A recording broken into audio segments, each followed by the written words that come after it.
Bonjour à tous, j'espère que vous allez bien. On est mardi, il est 8h du matin. Je vais faire ma petite séance de sport parce que j'ai une grosse journée qui m'attend. De cette voix, vous pourrez comprendre que je me porte pas comme une fleur. J'ai un énorme rhume depuis quelques jours et j'espère qu'il va passer vite parce que ça commence à bien faire. Sinon, à part ça, tout va bien, c'est une bonne journée. Il pleut aujourd'hui malheureusement. Mais voilà, c'est le début d'un nouveau projet dont j'ai hâte de vous parler. C'est une petite partie qui a lieu aujourd'hui et demain et puis le gros du résultat aura lieu en novembre. Je pourrais pas vous en parler tout de suite. Du coup, vous aurez des nouvelles en novembre, mais je vais vous amener un petit peu dans les backstage. En ce moment, c'est une période assez riche niveau artistique. Et du coup, je suis contente. Je vais avoir une résidence en mai pour un nouveau projet et je suis aussi en train de travailler sur un autre nouveau projet. Donc, il y a quand même pas mal de choses qui se passent. Je suis contente et j'ai hâte de vous amener avec moi dans tout ça. Alors, on commence. Aujourd'hui, je vais faire une séance haut du corps parce que je ne suis pas du tout satisfaite de mes bras. Bonjour, tu viens de dire bonjour à la caméra? Coucou! Voilà la petite Poutina qui est là. Et je disais oui, je vais faire une séance de haut du corps parce qu'en ce moment, je suis vraiment pas satisfaite de mes bras. Je les aime pas du tout. Je trouve que j'ai perdu toute la force que j'avais cumulée avec le temps parce que je les entraîne pas assez. J'ai changé de type d'entraînement et du coup, ils ont perdu leurs muscles et du coup, ils sont devenus flasques. J'utilise principalement des vidéos YouTube. Je suis quelques petites youtubeuses de fitness, mais ma préférée c'est Move With Nicole et elle fait principalement du pilates et du yoga. Et à faible intensité, haute intensité, des séances courtes, des séances longues. Donc c'est parfait pour ne pas procrastiner. Donc n'hésitez pas à y donner un coup d'œil si comme moi vous aimez le pilates, le yoga et tout ça. Ça fait vraiment du bien et on voit vraiment les résultats. Allez, c'est parti!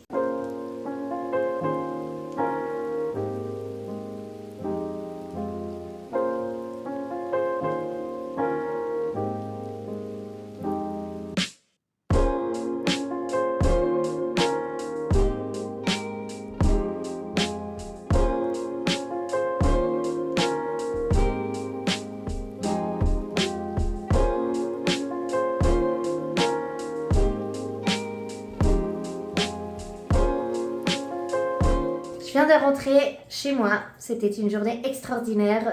Le projet, je vais vous en parler plus en novembre parce que là c'était la phase d'audition. Mais je suis assistante mise en scène sur ce projet, c'est ma 3e année et je l'adore toujours autant, l'équipe est géniale. Et surtout voir ces chanteurs avec ce talent monstrueux, ces voix extraordinaires, à chaque fois je rentre et voilà, j'ai des paillettes dans les yeux. Je suis incroyablement reconnaissante pour cette opportunité qui m'est donnée de pouvoir un petit peu les mettre en scène grâce à Florence, voilà, que j'assiste. Et c'est incroyable. Donc j'ai passé une journée extraordinaire. Demain, on a la 2e journée avec encore beaucoup de candidats à voir. Et j'ai trop hâte parce que c'est incroyable. Moi, à chaque fois que je ressors d'une journée comme ça, je me dis que je suis extrêmement chanceuse de faire ce métier et de voir autant de gens passionnés et de gens talentueux. Je sais pas, je me sens terriblement chanceuse et reconnaissante.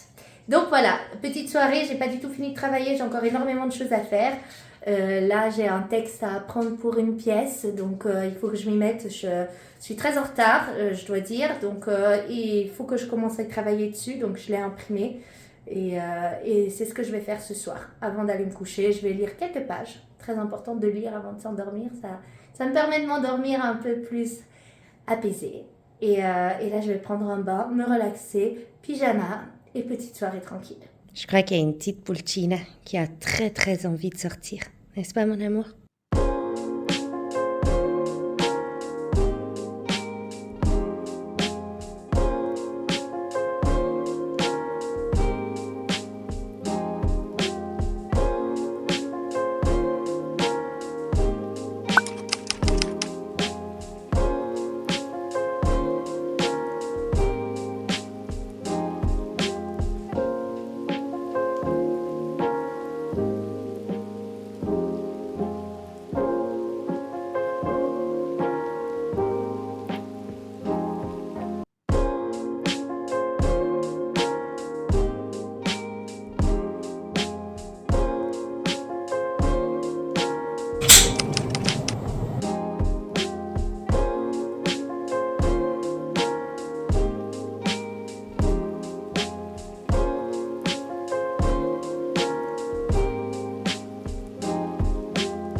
J'ai fini quelques livres ces derniers jours, donc j'aimerais bien vous en parler. J'adore lire et d'ailleurs j'ai une page Instagram qui s'appelle The Stolen Book sur laquelle vous pouvez retrouver toutes mes chroniques littéraires. N'hésitez pas à y faire un petit tour, ça me ferait vraiment trop plaisir. Alors le premier livre que j'ai fini, c'est du coup Le nazi et le psychiatre de Jack Ely. J'ai adoré ce livre, c'était un roman que j'avais déjà commencé à lire il y a 8 ans.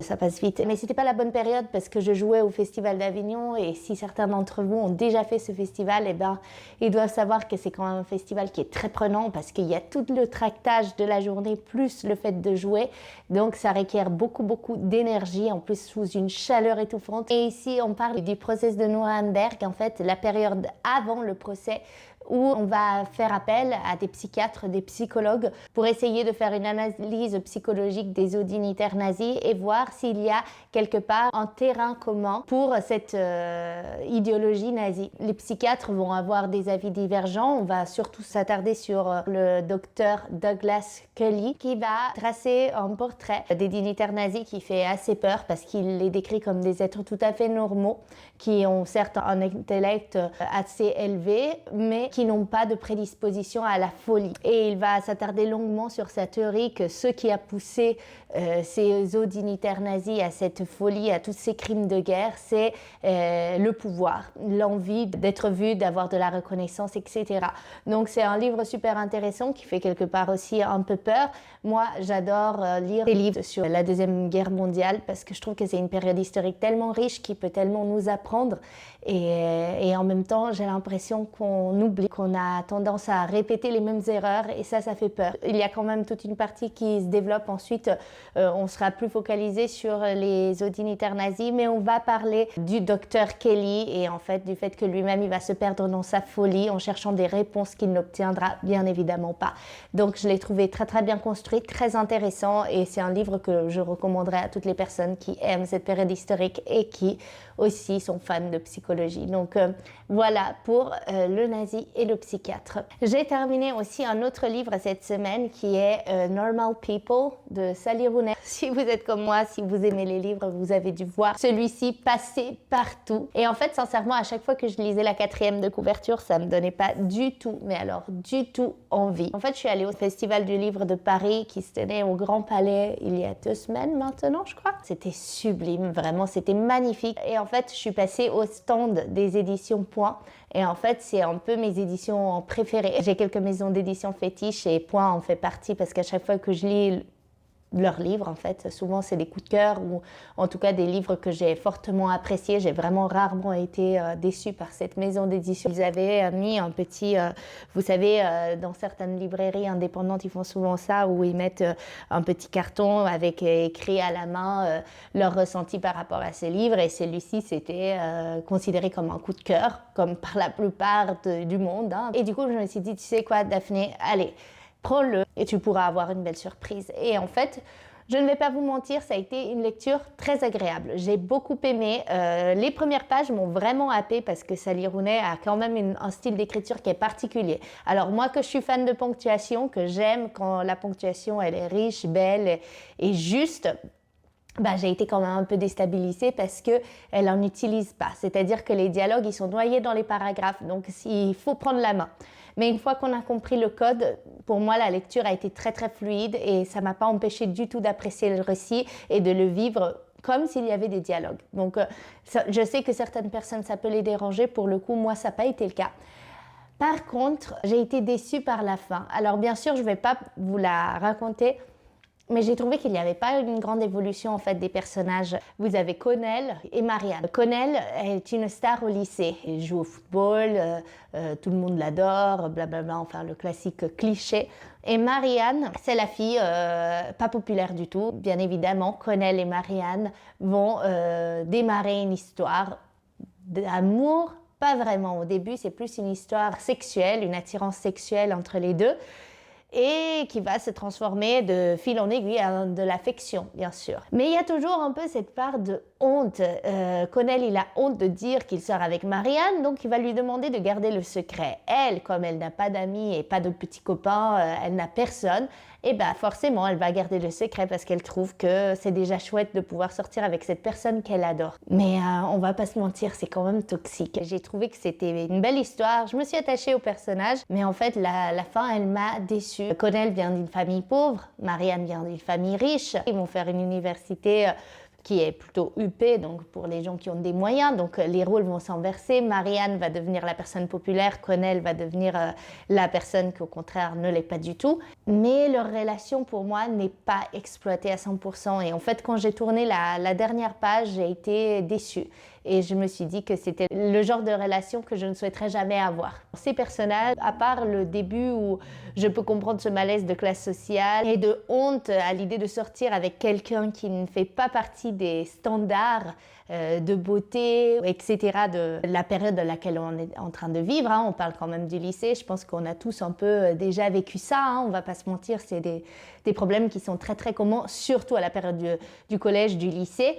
Et après, heureusement, j'ai envie de dire, on a tendance à évoluer, à changer et à voir que l'aspect extérieur d'une personne ou alors sa classe sociale n'est pas du tout importante et on finit par avoir envie de sortir avec les gens qu'en fait, ils nous font juste sentir bien et qui nous font devenir la meilleure version de nous-mêmes. En tout cas, j'ai envie d'espérer que la plupart des gens se focalisent sur ça.